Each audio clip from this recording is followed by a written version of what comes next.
Ve değerli konuklarımız, şimdi yeni bir konu başlığıyla sizlerle birlikteyiz. Pandemi sonrası turizm ve MICE'ın geleceğini konuşacağız. Burada çok kıymetli uluslararası misafirlerimiz var. Açılışımızda konuşmacı olarak da bizlerle birlikte oldular. Onlar hazırlıklarını yavaş yavaş yaparken ben de bir taraftan isimleri de sizlerle paylaşmak istiyorum. Bu oturumumuzun moderatörlüğünü TÜRSAB, Türkiye Seyahat Acenteleri Birliği'nden Sayın Talha Çamaş gerçekleştirecekler ve onlarla birlikte konuşmaya dahil olacak isimler Irina Morozova'yı ağırlayacağız. Rusya Tur Operatörleri Birliği'nden.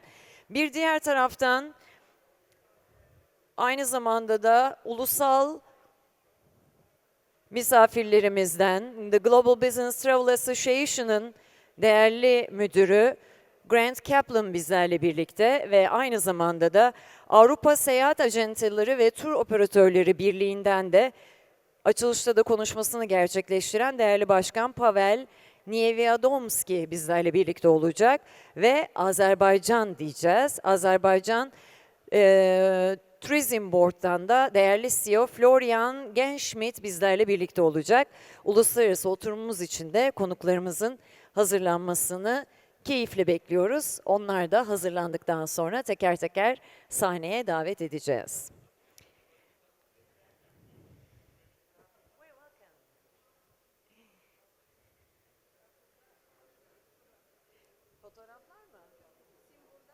Buyurun, hazır olan yerine geçebilir. If you're ready, you can be on stage.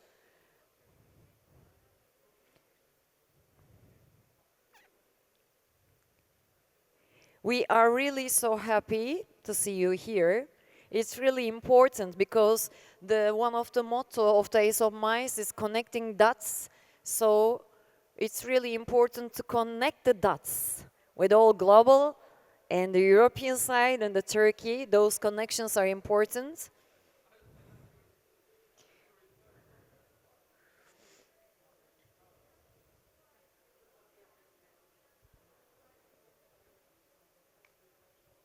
Hem TÜRSAB tarafından hem Rusya tarafından hem aynı zamanda ulusal global bakış açısıyla bir diğer taraftan da Avrupa tarafından ve Azerbaycan tarafından da bakalım pandemi sonrasında turizm ve MICE geleceği hem ülke hem de genel anlamda nasıl bir yol alacak, değerli konuklarımızın yaşadıkları tecrübeler, öngörüler, deneyimler ve önümüzdeki dönem planları hakkındaki görüşlerini onlardan keyifle dinleyeceğiz.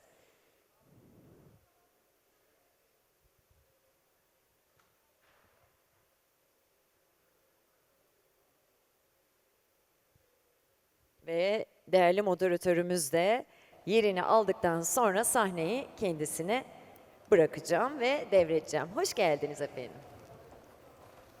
Hello, good day. Hello.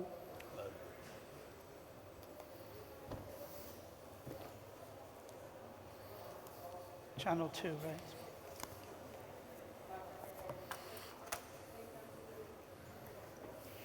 Hemen hatırlatalım.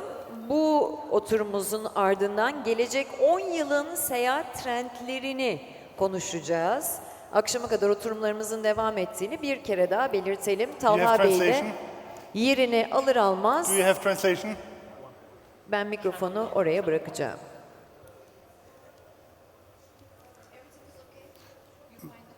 Not really, but Channel 1. Two. No, channel 1. I have two. Yeah, but change into Rusça 3 mu? Okay. Yes, channel 1 now. thank you. Русский, Rusça. Which channel, the Russian language, which channel?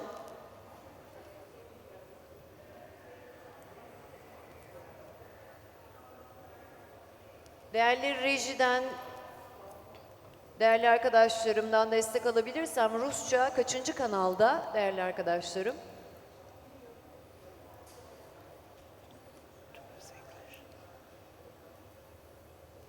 Reji desteğini alabilirsek çok sevinirim. Tabii ki bekliyoruz. Hiç sıkıntı yok.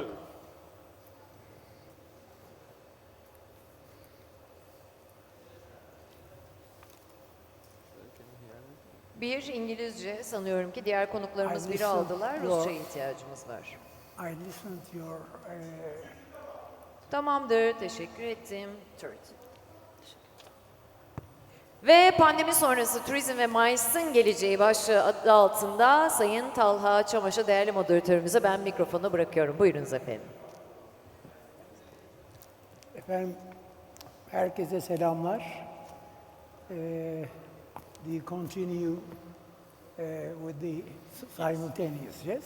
So I speak in Turkish. That's how they asked me. Thank you very much, first of all, for accepting this invitation and joining this panel. I listened to the opening speeches, both of you, which were very much interesting and nice messages. Irina, Türkçe konuşacağım. Do you mind if I call you with your first names, which makes it easier if I call you with your first name? Irina, sizi Irina olarak çağırsam uygun mu? Uygun, uygun. Tamam. Herkese tekrar selamlar. Çok değerli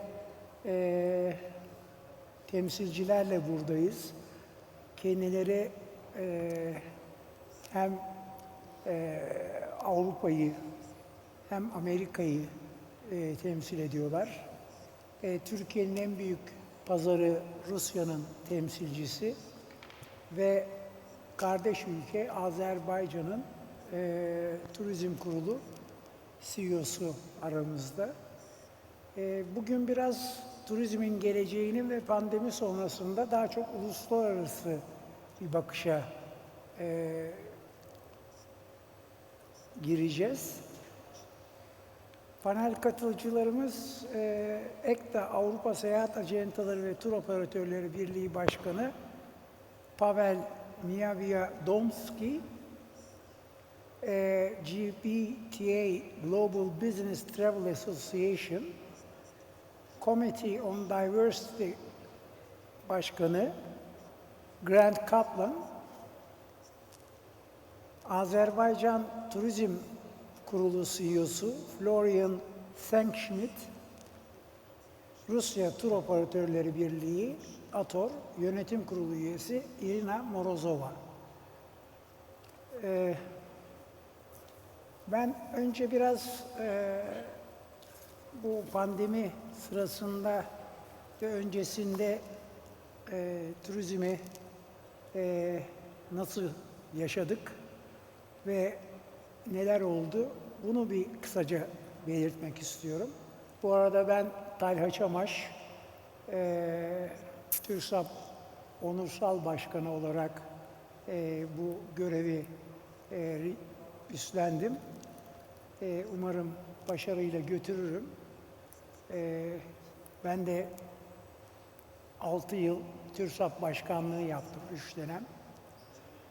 Ayrıca 40 sene ortağı olduğum, yönetim kurulu başkanı olduğum bir kongre düzenleyicisi ve Destination Management Company Visitor'unda ortağıydım. Yakın bir zaman önce şirketi biraz bugünün durumundan dolayı uykuya yatırdık. Evet, pandemi öncesinde dünyanın en hızlı gelişen sektörlerinden biriydi turizm. Yıllık ortalama %6 büyüme oranına sahipti ki ciddi bir rakam. Küresel turizm endüstrisi destek olduğu alt sektörlerle birlikte dünya ekonomisinin %10'luk kısmını oluşturmaktaydı. Dünya Seyahat ve Turizm Konseyi WTTC tarafından açıklanan verilere göre 2019 yılı itibariyle turizm sektörünün dünya ekonomisine katkısı 9 trilyon dolar seviyesinde gerçekleşmişti. Bunlar çok ciddi rakamlar. Gene WTTC'nin değerlendirmesine göre 2019 yılında turizm sektörü dünya genelinde istihdamın %10'unu oluşturmakta ve 330 milyon kişiye iş olanağı sağlamaktaydı. Pandemi öncesi döneminde 1919 yılında uluslararası seyahat sayısı 1,5 milyar kişiye tarihin en yüksek seviyesine ulaşmıştı. Uluslararası turizm 1,5 trilyon dolarlık bir ekonomik hacim oluşturmuştu. Dünya turizmine etkisi COVID'in maalesef insan sağlığına olumsuz etkilerinin yanı sıra ekonomik açıdan da küresel ölçekte ciddi zararlara yol açmıştır. Birleşmiş Milletler Dünya Turizm Örgütü WTO tarafından yapılan değerlendirmeye göre 2020 yılında uluslararası turizm hareketlerinde %73 oranında gerileme kaydedilmiştir. Yaşanan düşüş neticesinde uluslararası seyahat seviyesi 1,5 milyardan 394 milyona düşmüştür. Ülkemize baktığımızda 2019 yılı hakikaten hepimizin özlemle hatırlayacağı bir yıldı. 52 milyona yakın ziyaretçi ağırlamış, 34,5 milyar dolar turizm geliri elde etmiştik. Bunlarla, bu verilerle dünyada 6. sıraya yerleşmiştik. Dünya turizm geliri sıralamasında ise 14. sıradaydık. Malumunuz en büyük sorunlarımızdan bir tanesi bu. Turizm geliri 2019 yılında Türkiye'nin dış ticaret açığının %96,5'unu kapatmıştır. 1,2 milyon üzerinde kişiye doğrudan istihdam sağlamıştır. Maalesef pandemi aynı şekilde ülkemize çok olumsuz etkilemiş. 2020 yılında %72 oranında ziyaretçi sayısı düşmüştür. Dolayısıyla 2021 yılında da bu etki hala sürmektedir. Gelirlerimiz de tabii doğal olarak düşmüştür.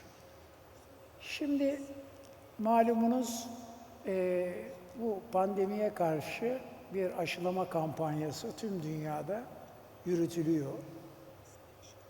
2,8 milyar doz aşı yapıldığı belirleniyor. En yüksek Amerika'da bu oran. İşte her ülkede bu sayılar epey yapıyor, sürüyor. Dolayısıyla bu pandemi hepimizin maalesef işte ömrümüzde herhalde görüp görebileceğimiz en büyük kriz oldu. Umarım bu süreç atlatıldıktan sonra tekrar iyi günlere dönme şansımız olur. Şimdi ben artık sözü yeni üyelerimize çevirmek istiyorum sorularımı. Önce Pavel'le başlamak istiyorum.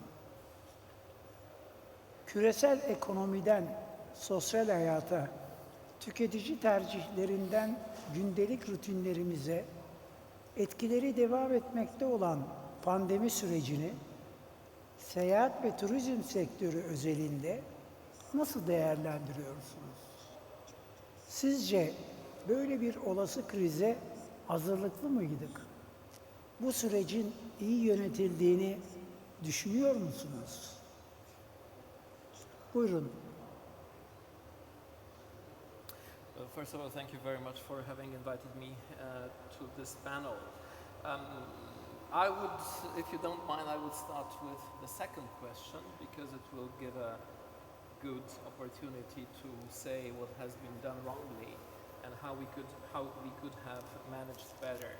Well, of course, I think nobody was prepared for such a detrimental situation for the travel sector, and nobody expected such a scale. I myself remember that even at the beginning of February or end of January last year, even though this COVID was already there in China, I would not have expected that it would spread all over the world, including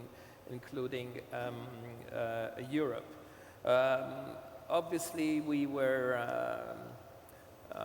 in a bad situation because we had all these other pandemic situations in the past, but this was the first pandemic in the social media era. So it spread.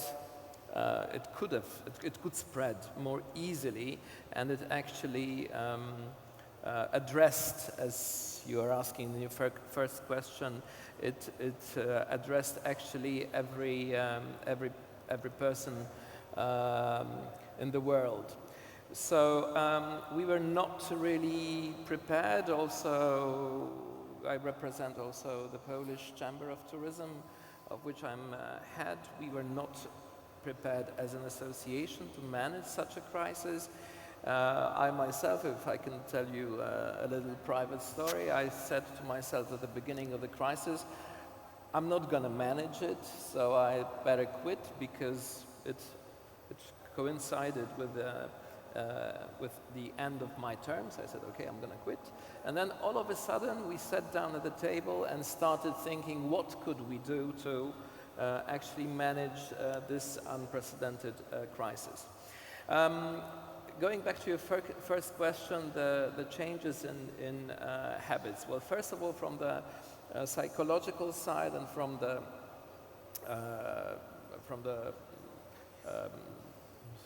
the society changes, well, of course, first what happened is the loss of jobs, and this is, the WTTC, they have estimated that overnight, at the beginning of April, more than 1 million people lost their jobs in the travel sector. So this was a complete disaster for the trade, which actually we are facing now, because in some outgoing destinations, tourism and travel is picking up, but you don't have professional and skilled employees. Secondly, of course, this is about managing this crisis from the health authorities. The way this is managed and the way we receive information about what is changing gives a different approach of the travelers. They wait last minute to make the travel choice. They think maybe it would be better to travel a little bit shorter distances. And something which is not good for Turkey is also something which arrives from the way this crisis is managed within the European Union. For example, well, it hasn't been the case that there were coordinated restrictions concerning travel. Unfortunately, the European Union, they could not adopt a common position on how the restrictions should be run. And from the perspective of my country, a few days ago, Poland unfortunately introduced this quarantine measures for incoming, or well, not really incoming, but really for people coming back to my country. So it only applies to non-EU countries. So the EU countries are treated a little bit differently. Well, this is an example, but it's also the case in other destinations. So yes, it's all about politics, and this shouldn't be the case if we're talking about tourism and travel. And last thing which I would like to say is something which I'm experiencing on my own. I think I've become a digital nomad. I think I'm really very happy to already, I've been traveling for the last 10 days all over the place. And I'm still working. I mean, you know, when I listened to the earlier panel, I was sitting there and, you know, checking my emails and working. So I think this is going to also be a trend generally. And I think about MICE, we're going to be talking in your further questions. But the attitude of people, it has changed, and I think we are going to try to be working more from a, you know, distant place. Sizce normalleşme tekrar dünyada turizm hareketlerinin tekrar normale dönme, seyahat özgürlüğünün artık rahat kullanıldığı bir döneme ne zaman varırız tahmininiz?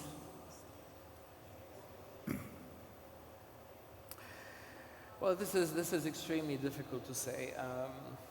We can't really predict the future. We have this threat of a fourth wave of COVID, and what is happening with this Delta type of COVID, we don't really know. But we have the first country in the world, and it's Singapore, that the authorities said, as from now on, we are not going to publish any statistics concerning COVID. We're going to treat it as a normal flu-type disease, and we're going to live with it. Of course, the situation in Singapore is a little bit different than, for example, in my country, and I also suppose in Turkey, because we are a little bit different than Singaporeans, especially if we're talking about social behavior and social habits, and also the way how we treat restrictions. We try to skip restrictions, not to obey restrictions. So it's really difficult to say. I think with this vaccination process, it should be much easier to travel in the future. But also, unfortunately, some countries, you know, the level of vaccination is very low. So, while in the other countries where the level is high, the number of COVID cases decreases sharply. So, you know, I'm not a doctor. I'm vaccinated, but also I understand people that some people cannot be vaccinated, or for different reasons they would not like to be vaccinated.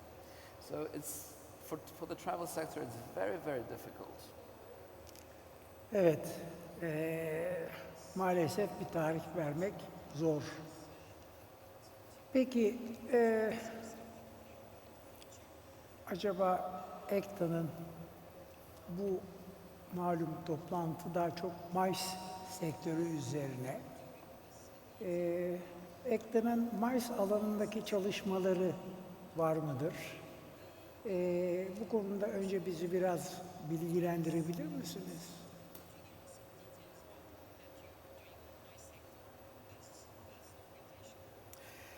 Well, it's you know, we as ECTA, we represent both the leisure business and the business travel. So we have been actually, and we are a lobbying organization. We discuss what can be done legally within the European Union, in the European Union institutions like the European Parliament or the European Commission, and also the European Council, which gathers representatives of EU member states. So during this crisis, we have been advocating to release some of the very stringent consumer regulations which are in place in the European Union. They actually both relate to the leisure sector and also to some parts of the business sector.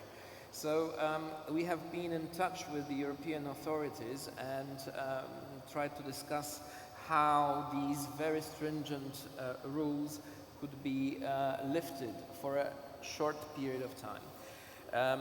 Then again, the most important thing, which I already said, was to try to coordinate the restrictions at least within the European Union, and then also for countries or nations incoming to the European Union, so that the trade is affected as least as it could be. So what I would want to say is at the beginning of the crisis, it was completely not possible to coordinate these rules. Currently, as you know, we have this European Union COVID certificate, which is an application, an IT solution, where you have the information of 3 types of certificates. One is the certificate of vaccination, where you have the name of the manufacturer, of course, your personal details, and also you have the date of the last dose.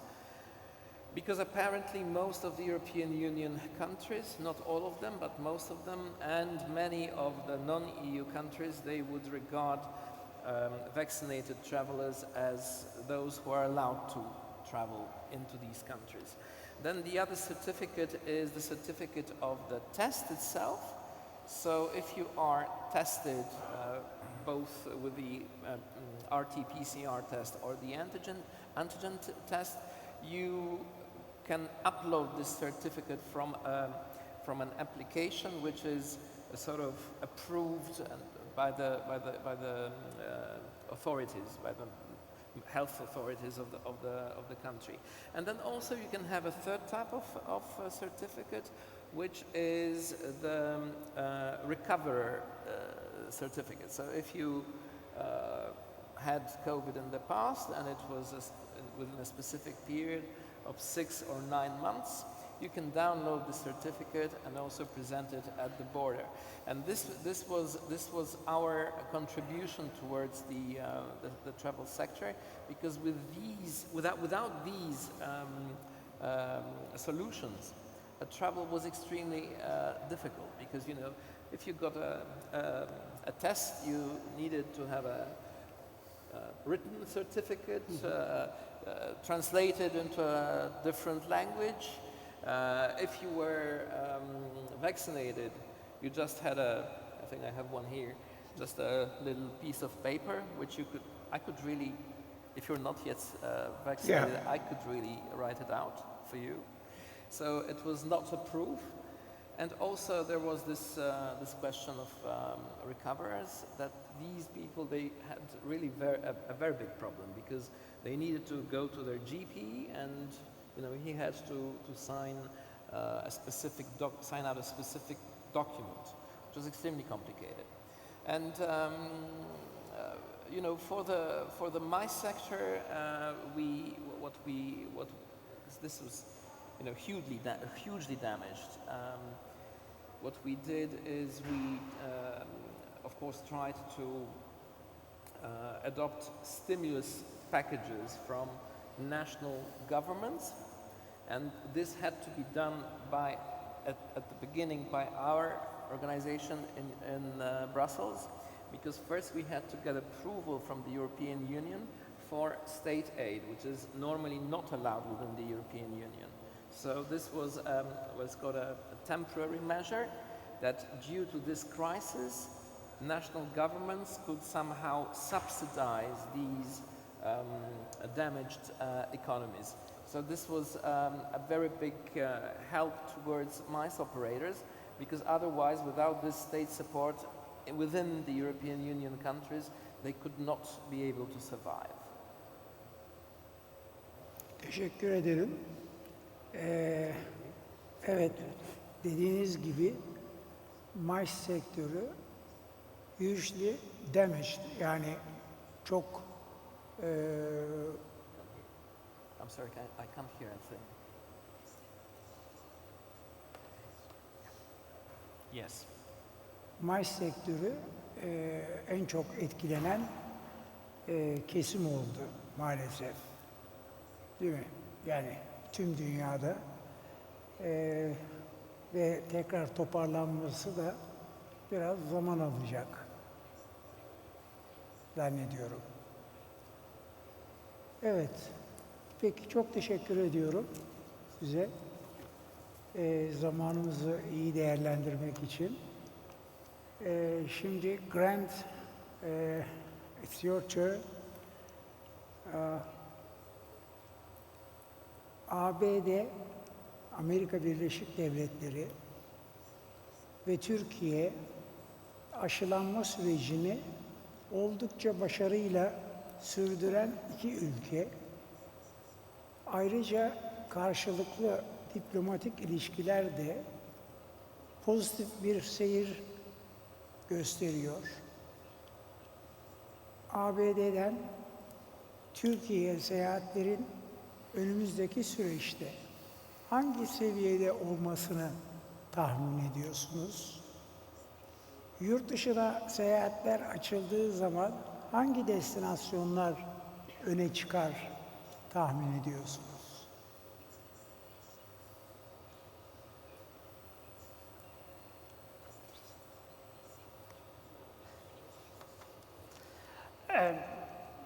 The destinations really are very different based on the companies that are doing their different meetings in different places. Of course, Global Business Travel Association represents business companies that do business travel all around the world, whether it's MICE, whether it's business travel on a transient basis or what. So in my company's consulting practice, we're seeing that we are moving MICE business more than business travel business into Turkey from other countries. The destinations primarily are as replacements for other cities where companies have been hosting events. So where they may have done somewhere like Frankfurt, they might do Istanbul. As you heard in my comments this morning, our firm, Procure Agents, we help corporations to decide their locations and their hotels for MICE events. And we are moving from, one of our clients especially, we're moving them from little by little from other places to Turkey because of the value here. And the primary destination is Istanbul. But we do believe that they might have some possibilities to do events in Tokat, because I've been learning a little bit about Tokat, and I think I will recommend a couple of their meetings there. And then we also will be using perhaps Izmir, and seaside places are very interesting to them because they can have business and leisure travel, what we call bleisure travel, all together. And then they do the meeting and stay a little while to enjoy the destination. As far as US visitors to Turkey, it's made particularly easy by Turkish Airlines because, of course, they serve more places than anybody else, but they particularly serve USA very well. And so there's nonstops from Houston, San Francisco, Miami, Atlanta, Washington, New York, Boston. It's very, very easy. If you were going to go to Frankfurt for 9 hours, for a couple more hours, to come to Istanbul and be able to do a very good quality meeting at good quality hotels, but not spend the amount of money that you would spend in a lot of Europe. So the destination, probably Istanbul, is the one we hear about the most and the one our clients are the most interested in. Thank you. Bir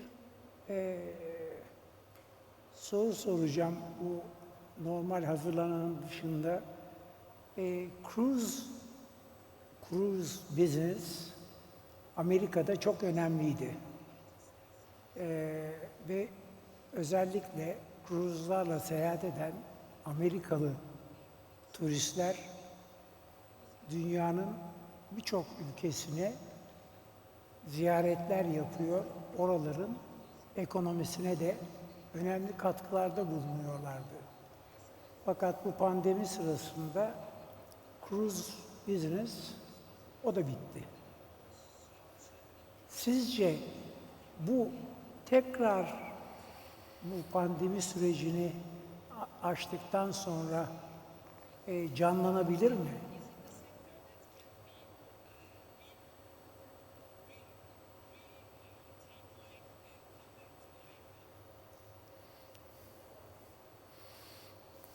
Lost the end of the translation.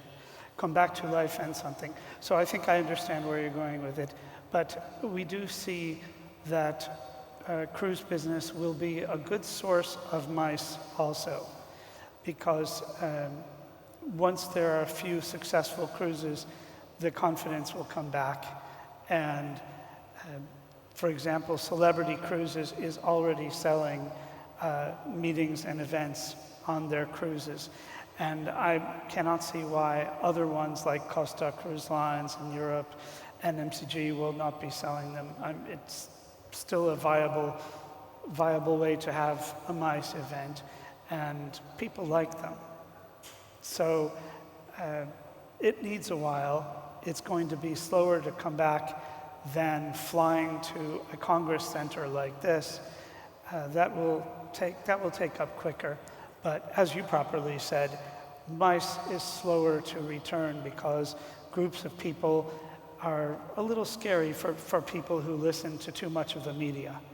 And the truth is that the media has unfortunately wanted a lot of eyes on their content and have hyped it up worse than it was.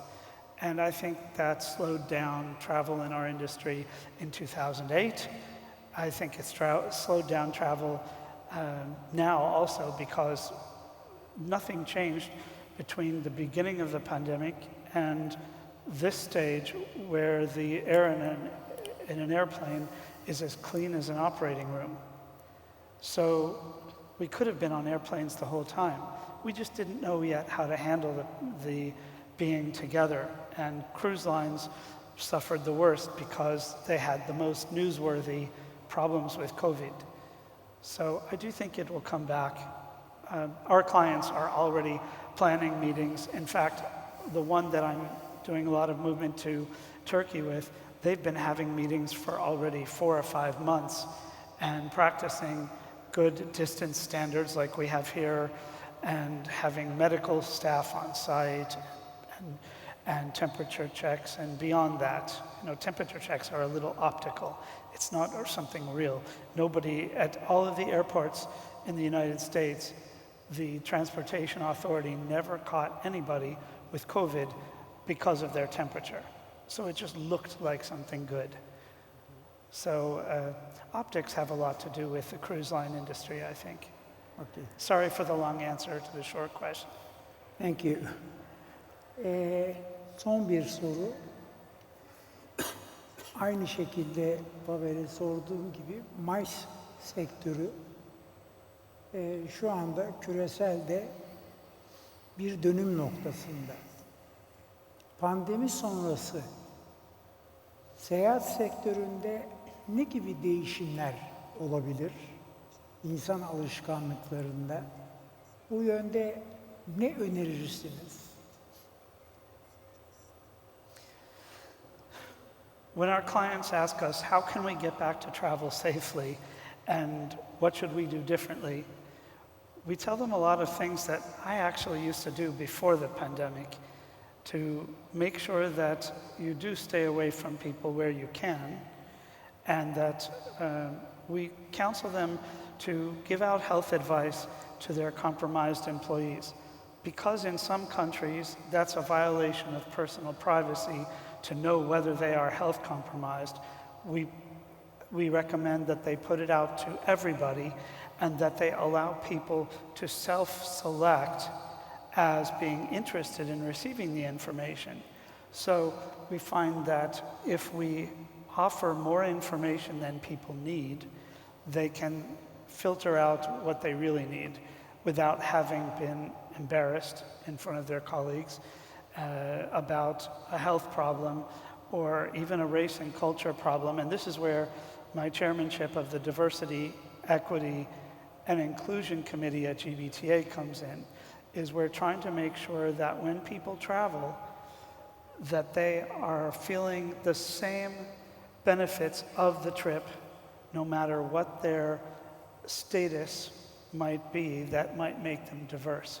They may find that if they have HIV drugs, that some country at the border some of them have been known to take their drugs away, which means that compromises their health even worse. So we're trying to educate everybody about that because we can't ask them, what meds are you taking? So in trying to get people back to travel, we're trying to make sure that they watch out for everybody's needs and for the diversity of needs out there, physical abilities, age and other issues, as well as gender identity and sexual identity. Thank you. Thank you. Florian, now it's your turn. Gene Türkçe konuşacağım. Malum Türkiye-Azerbaycan arasında bir anlayış var. Tek millet, iki devlet gibi bir söylem var. Çok ciddi stratejik ortaklıklar var. Daha yeni bir sözleşme imzalandı iki ülke arasında. Biz de TÜRSAB olarak Azerbaycan Seyahat Acentaları Birliği ATAA ile iki kardeş kurum olarak işbirliği anlaşması imzaladık. Yeni destinasyonlar ve turizm ürünleri açısından öne çıkan ülke Azerbaycan'ın ülke politikalarında turizmin önemi nedir? Pandemiyle birlikte turizm strateji ve politikanızda geleceğe dair ne gibi değişiklikler belirlediniz? First of all, thanks a lot for the kind invitation. Thanks a lot to TÜRSAB for organizing this panel. Co-panelists, great being here with you. Yes, indeed, one nation, two states, and on a lot of levels between Turkey and Azerbaijan are key strategic agreements found to develop over the next years in important strategic alliances. One of them is definitely tourism. Let me also share some good news. Citizens from Turkey and citizens from Russia and other 10 countries are allowed to travel to Azerbaijan since approximately 2 weeks under certain safety and health protocol. And the better news, I think, for the Turkish partners here is that a lot of Azerbaijanis are already in Turkey or coming within the next few weeks to spend their holidays here. New destinations have been opened. There is first time a charter from Baku to Izmir and Alanya, among many other flights which are connecting Turkey and Azerbaijan. So in both ways, there is a great potential for travel, business events, and also leisure. Let me get back a bit in time. In 2019 was an extraordinary successful year for tourism in Azerbaijan. And we welcomed about 3.2 million international visitors. This was a plus of about 12% to the year of 2018. Then obviously it all stopped. Our borders only opened recently with allowing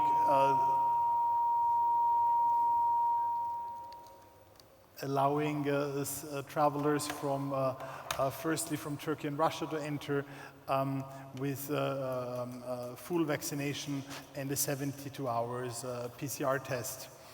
But also to mention, when we look at the Turkish market, around 300,000 Turkish travelers, I would almost say only visited Azerbaijan in 2019, while around 700,000 Azerbaijanis traveling to Turkey, we see that there is in both directions a huge potential for growth.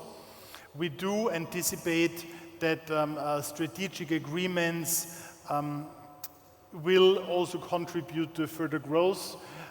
Recently, we welcomed the two presidents basically have visited Shusha, and some very important agreements were done on also how the new and liberated destination of Karabakh will be very important for tourism. So I think a lot to expect, a lot to come in the next years, and connectivity is key.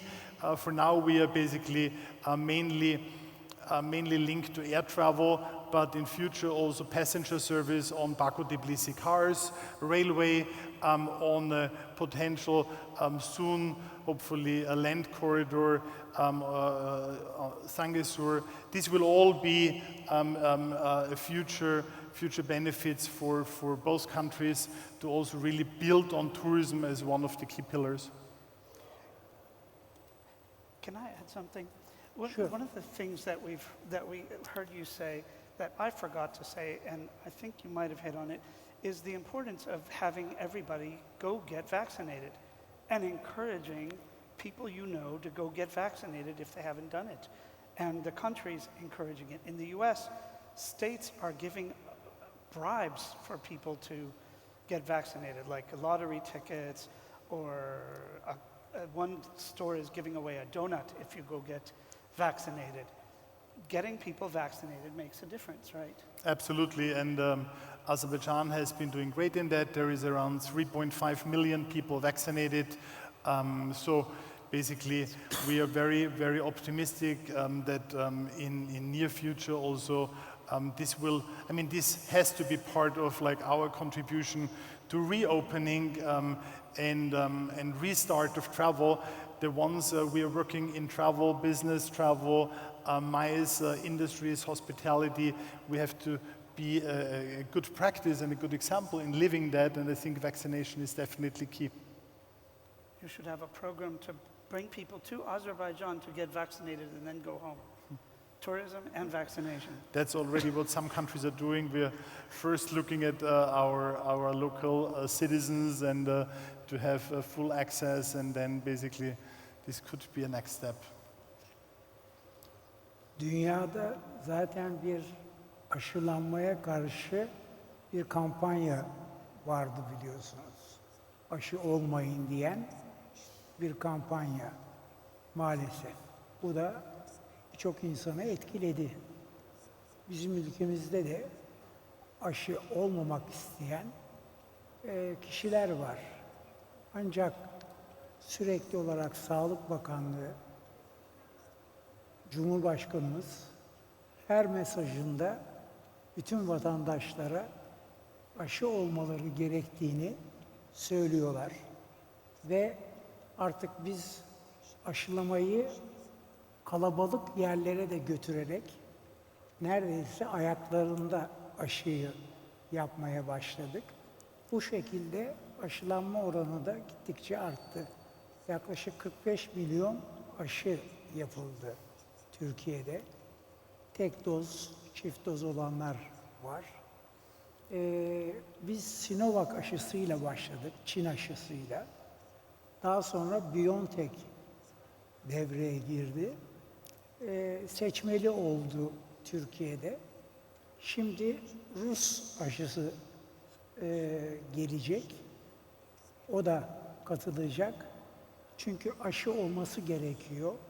Ayrıca Türkiye'de kendi aşısının faz 2 döneminde faz 3'e yakın bir zamanda geçecek. Dolayısıyla eğer aşı temini olursa ülkenin %60-70'inin bu sene sonuna kadar aşılanması öngörülüyor.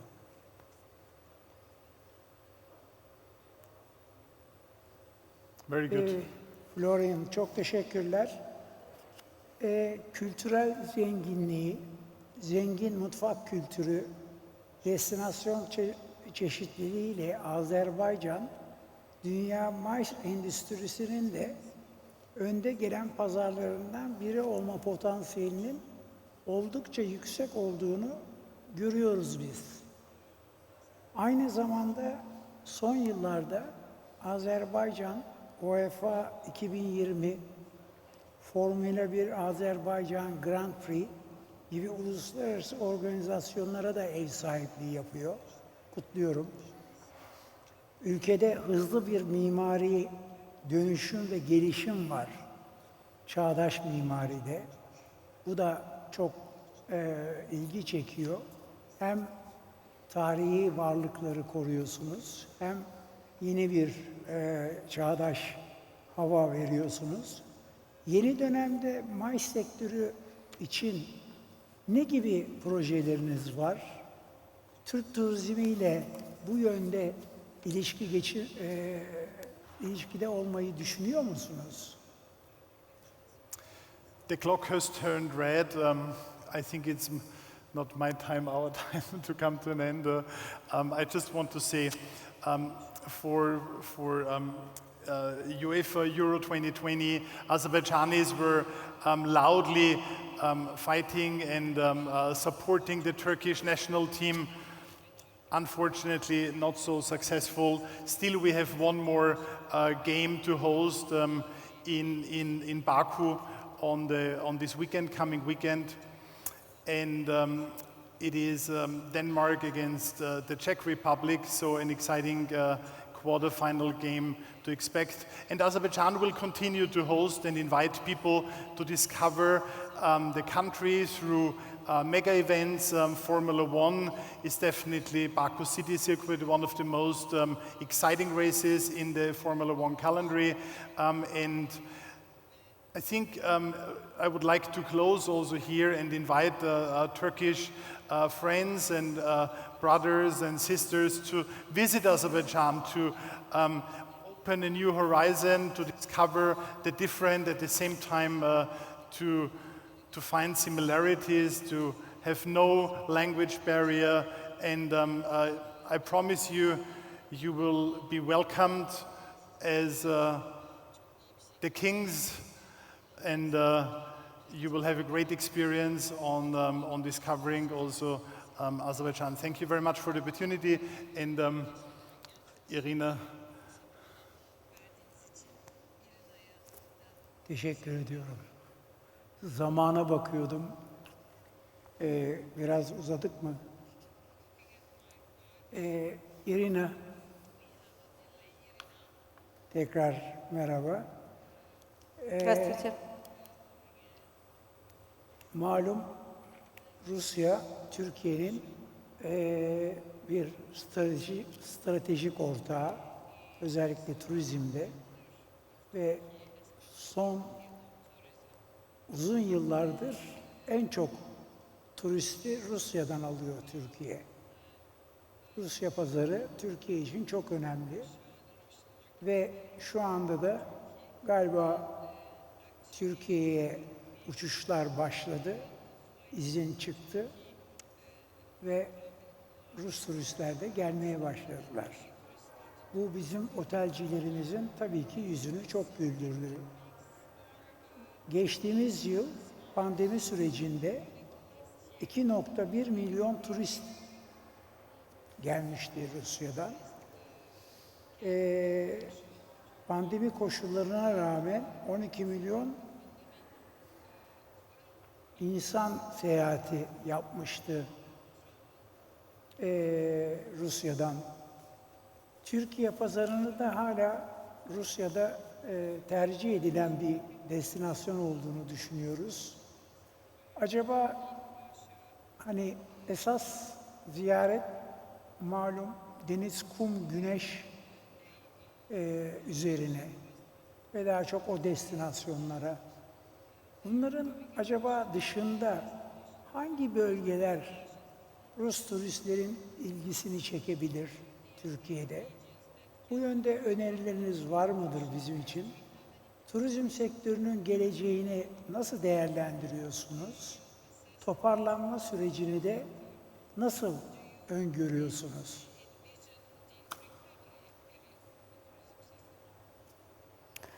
Ну, начну я немножко со статистики. Согласно российской пограничной статистике, Турция давно является лидирующим направлением на рынке выездного туризма в России. Причем лидирующим с большим отрывом от остальных зарубежных стран. При этом и до пандемии динамика прироста была впечатляющей. Так, по данным пограничной службы ФСБ России, из России в 2017 году в Турцию было совершено 4 миллиона 660 тысяч поездок граждан России. В 2018 уже 5 миллионов 900 тысяч. Прирост составил 26,6%. В 2019 году это уже 6 миллионов 900 тысяч. Прирост за год 17%. Доля России во въездном трафике Турции также постоянно, хотя и не столь большими темпами, росла. Туроператоры до пандемии в России формировали почти 60% рынка выездного туризма. Во время пандемии их позиции еще больше усилились. Так, совокупная доля туроператоров в 2019 году составляла 58,8% от всех совершенных россиянами поездок. То есть, организуя поездку с целью отдыха в популярные зарубежные страны, 6 из 10 россиян обращаются к услугам турагента и туроператора. Всего по 30 самым популярным зарубежным направлениям отдыха, и зимним, и летним, и пляжным, и экскурсионным, через туроператоров в 2019 году россиянами было совершено 12,2 миллиона поездок, а доля Турции из этого объема составила 47,5%. Еще раз подчеркну, что речь идет именно о поездках через туроператоров. Таким образом, Турция – незаменимое направление для российских туроператорских компаний. Если брать все поездки россиян в страны, не граничащие с Россией, то на долю Турции в 2019 году пришлось 31% всех поездок. Это и самостоятельные туристы, и клиенты туроператоров. В 2020 году Турция после перерыва на всеобщий локдаун весной и в начале лета снова стала лидером на выездном рынке России, но с гораздо большей долей на рынке. Так, во втором, третьем и четвертом кварталах 2020 года, после восстановления международного авиасообщения в августе, страны, не граничащие с Россией, выехали всего 2 миллиона человек, преимущественно клиенты туроператоров. И доля Турции в этот период составила и вовсе 92,5%. Отвечая на вторую часть вашего вопроса, можно смело предполагать, что Турция в 2021 году, несмотря на увеличившееся количество открытых для россиян зарубежных стран, снова станет лидером, хотя не столь экстремально большей долей на рынке. Турция – лидер по спросу в России. Но если, конечно, позволит эпидемиологическая ситуация и в России, и в Турции, не будут вводиться новые ограничения на международный туризм, то по оценкам Ассоциации туроператоров России турпоток из Российской Федерации по итогам 2021 года в Турции может приблизиться к 4,5, а то и к 5 миллионам поездок. Основная часть российских туристов выбирает в Турции пляжный отдых. И это всегда было главным фокусом спроса на Турцию в России. В стране, где холодно как минимум 6 месяцев в году, и потребность выезда на море, особенно с детьми, является базовой и всегда актуальной. Турция сейчас может предложить россиянам не только комфортный климат и длинный купальный сезон, который нельзя искусственно создать на черноморских курортах России, но и, что главное, выгодное соотношение цена-качество, особенно для семей с детьми. Кстати, на мой взгляд, следует задуматься и о начале продвижения черноморских курортов Турции для россиян. Если туда будет прямая, хотя бы регулярная перевозка, то этот регион, возможно, сможет привлечь некоторое количество россиян, которые любят совмещать не только отдых на море, но и гастрономию, отдых в горах и активный туризм. Что касается прогнозов на восстановление мирового туристического сектора, то их очень сложно давать. Однако уже очевидно, что даже при благоприятной ситуации до пандемии и близких к допандемийным объемы турпотока вряд ли смогут быть восстановлены ранее 2023 года. При этом при продвижении любого направления для россиян, на наш взгляд, следует делать акцент не столько на ограничениях, и мерах безопасности, от которых российские туристы успели устать, а как раз на свободе, на том, что все как в старые времена. Недаром мы наблюдали такой интересный феномен Танзании. На российском рынке в эту страну наши туристы ехали как раз за ощущением отсутствия ограничений. Çok güzel. Güzel tavsiye. Sağ olun. Bunu ileteceğim özellikle. Irina, şimdi daha çok tatilci geliyor. Gene biz bugün biraz MICE sektörünü konuştuğumuz için Türkiye'de de bu sektörün gelişmesi çok iyi. Rusya'da da özellikle büyük şirketler, özel sektör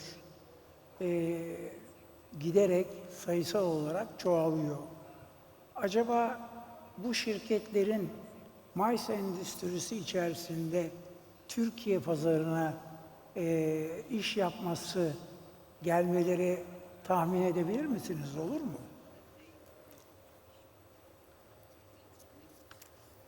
На самом деле Турция до пандемии была очень востребована на рынке выездного MICE-туризма в России. У разных туроператорских компаний доля Турции среди зарубежного MICE могла составлять от 20 до 87%. В 2020-2021 годах количество MICE-мероприятий в целом по рынку упало на 99%, к сожалению, по сравнению с 2019 годом. Крупные корпоративные заказчики старались проводить мероприятия исключительно в России. Немногочисленные выездные MICE-ивенты в 2020 и 2021 году проводились только в Турции, это было около 70% всех выездных групп, и в Объединенных Арабских Эмиратах. Восстановление выездного MICE рынка в России займет время и будет довольно медленным из-за того, что компании будут экономить деньги на MICE. Наибольшая активность будет у крупных брендов. И у них в первую очередь будут востребованы страны с хорошей транспортной доступностью и отсутствием жестких ограничений. Европа, по нашим оценкам, для MICE мероприятий российских компаний будет в основном доступна не ранее осени 2021 года и, может быть, даже не ранее весны 2022 года. Поэтому у Турции сейчас довольно редкий шанс перетянуть на себя достаточно значительную часть спроса в российском выездном MICE-туризме и завоевать лояльность и крупных брендов, и средних компаний. Среди основных преимуществ Турции на MICE-направлении перед другими зарубежными направлениями для российских заказчиков являются следующие факторы. Я хочу их озвучить, чтобы было понятно, что привлекает. Это большое количество отелей сегмента MICE с конференц-возможностями.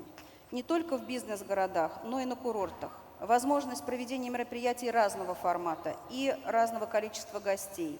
От небольшого инсентив-программ до больших конгрессов. Это отличная по сравнению с другими странами транспортная доступность. Это наличие систем питания all-inclusive и ultra-all-inclusive. Это бесплатные залы и бесплатные кофе-брейки в отелях на побережье при бронировании проживания групп. Это сочетание пляжа и конференц-возможностей. Это, кстати, любимое сочетание российских групп. Это большие территории береговых отелей, что дает возможность проводить не только конференции, но и тимбилдинг-программы, вечеринки, гала-ужина, не выезжая за пределы отеля.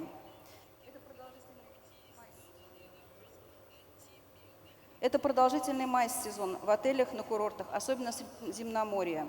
Отели доступны для групп не только в низкий зимний сезон, но и в средний и высокий сезон. Это и лето, и весна-осень.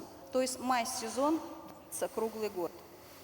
Это безопасность в отелях, на курортах, во время экскурсионных программ, в любой момент путешествия по стране. Ну и, конечно, это отличные экскурсионные и познавательные возможности Турции. Есть интересные...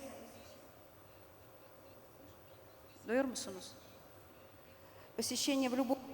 Есть интересное для посещения... Слышно? Пока нет. Места в любом регионе Турции, где клиент может организовать выезд группы. Отметим, что важно и высокое качество номерного фонда Турции в сочетании с ценами.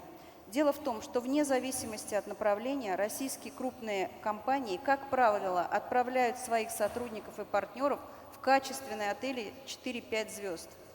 Выездные мероприятия рассматриваются клиентами как высоко мотивирующие и повышающие лояльность, поэтому приоритетными для размещения являются отели 5 звезд высокого уровня. То есть для российской компании всегда проще перенести мероприятие на более бюджетное направление, чем понизить уровень объекта размещения. Что может увеличить спрос на Турцию в России именно в MICE-сегменте? Ну, прежде всего, нужна таргетированная на российский рынок реклама и продвижение конкретных регионов Турции как MICE-направлений. В целом же, если не помешает ковид, то Турция будет очень востребована в России в MICE-сегменте на этапе восстановления международного туризма после пандемии. Многие компании порядком устали проводить все внутри страны и будут искать новые и доступные по цене места с качественным сервисом.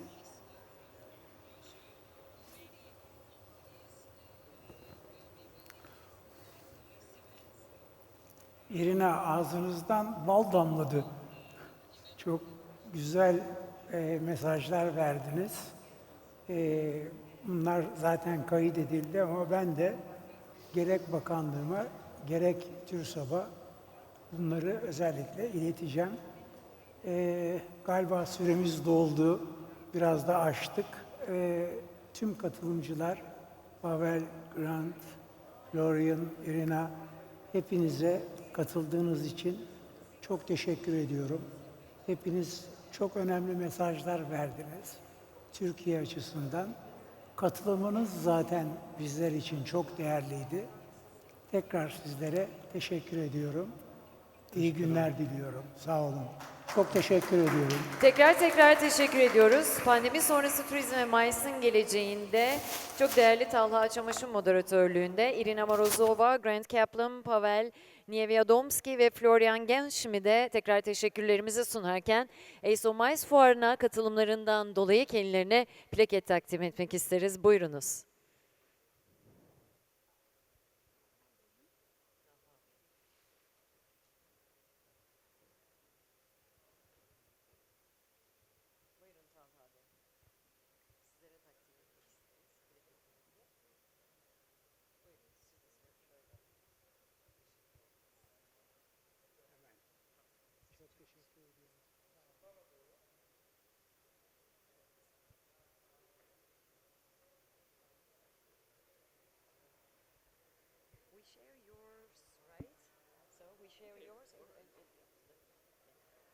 Thank you so much. Let us take a good photo.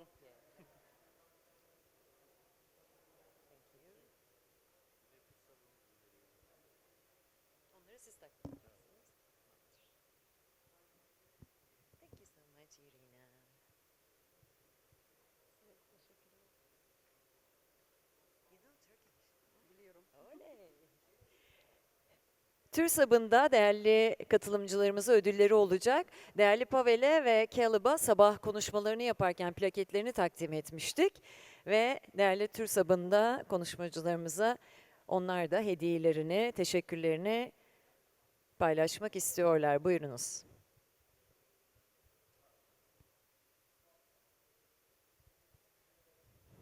Türkiye Seyahat Acenteleri Birliği de bu oturumumuzda katılan değerli konuşmacılarımıza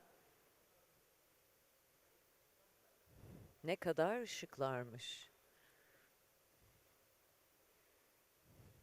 Güzel bir hatıra. Buyurunuz.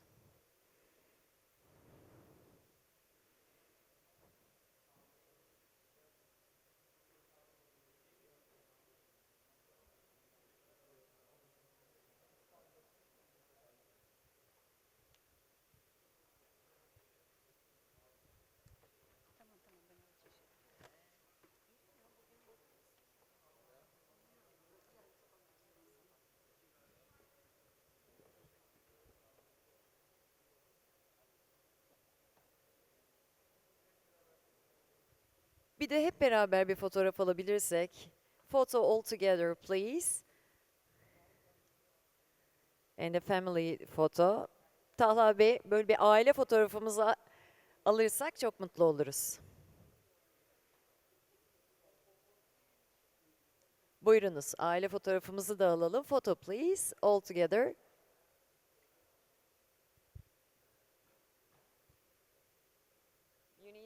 You need help? Okay. Okay.